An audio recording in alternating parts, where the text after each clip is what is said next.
आज हम लगाएंगे शून्य मुद्रा। शून्य मुद्रा आप सभी को पता होगा कि हमारे हाथ में 5 उंगलियों के 5 तत्व होते हैं, अग्नि, वायु, आकाश, पृथ्वी और जल तत्व। तो आज हम आकाश तत्व जब बहुत ज़्यादा बढ़ जाता है, आकाश तत्व को बैलेंस करने के लिए लगाएंगे हम शून्य मुद्रा। शून्य मुद्रा कैसी लगाई जाती है? आपका जो मिडल फिंगर है, मध्यमा उंगली को अंगूठे के मूल भाग में इस प्रकार लगाना चाहिए और ऊपर से अंगूठा प्रेस कर देना चाहिए।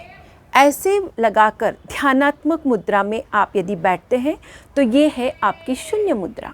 शून्य मुद्रा कितनी देर लगानी चाहिए?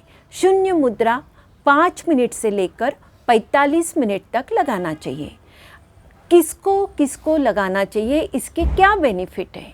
शून्य मुद्रा लगाने से एज के अकॉर्डिंग जैसी जैसी ओल्ड एज होती जाती है हमें सुनाई नहीं देता है, कान का बहरापन होता है, हमारी मेमोरी भी लॉस होने लगती है। तो जो कान का बहरापन है, सुनाई नहीं देना है, उन लोगों के लिए 5 मिनट से लेकर 45 मिनट तक ध्यानात्मक आसन में बैठकर लगाएंगे तो निश्चित उनकी कर्ण शक्ति विकासक का फायदा होगा। साथ में आपको कर्ण शक्ति विकासक क्रिया भी करनी पड़ेगी, जैसे दोनों हाथ की उंगलियों को कान के अंदर करके धीरे धीरे उसको मसाज भी करना है। आपके कान की पाली को आपको ऊपर खींचना है, बीच में खींचना है, नीचे खींचना है। आपको पूरे अपने हथेली का प्रेशर देते हुए इनर साउंड को महसूस करना है। आपके सारे कान के पॉइंट्स को धीरे धीरे दबाना है। ये कर्ण शक्ति विकासक की क्रिया है। साथ में आप यदि ये क्रिया करते हैं और साथ में शून्य मुद्रा लगाते हैं तो निश्चित बेनिफिट मिलेगा। बहुत बार हम ऐसे होता है कि हम हवाई यात्रा करते हैं और कान का प्रेशर बहुत ज़्यादा बढ़ जाता है और कान में इतना भयानक दर्द होता है। उस वक्त यदि आप शून्य मुद्रा लगाएंगे तो निश्चित आपका कान का दर्द दूर हो जाएगा। ये आपके लिए बहुत फ़ायदेमंद होएगी जब आप हवाई यात्रा करोगे। बहुत बार होता है हमारे पास ऐसे पेरेंट्स आते हैं, उनके बच्चे बहुत जिद्दी रहते हैं, हाइपर एक्टिव रहते हैं, बहुत ज़्यादा चंचल होते हैं। उनमें क्या होता है, आकाश तत्व बहुत ज़्यादा बढ़ जाता है। तो उस आकाश तत्व को कम करने के लिए उन्हें शून्य मुद्रा लगवानी चाहिए। साथ में उनका पृथ्वी तत्व भी बहुत कम हो जाता है, तो साथ में आप पृथ्वी मुद्रा भी लगाएं और शून्य मुद्रा लगाएं।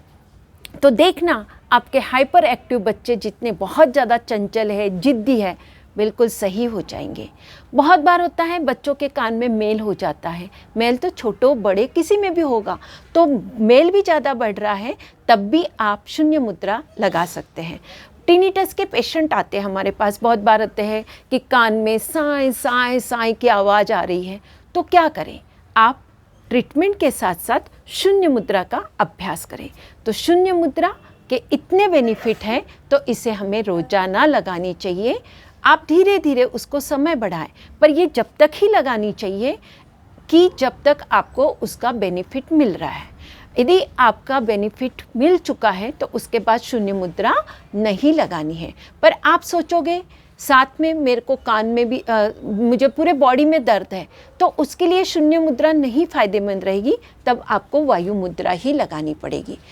एक और बेनिफिट है इसका, जैसे पायरिया हो जाता है तो उनको भी शून्य मुद्रा बहुत बेनिफिट होती है।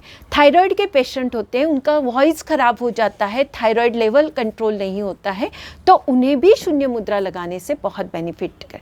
तो आइए मेरे चैनल को लाइक करें, शेयर करें, सब्सक्राइब करें। Thank you.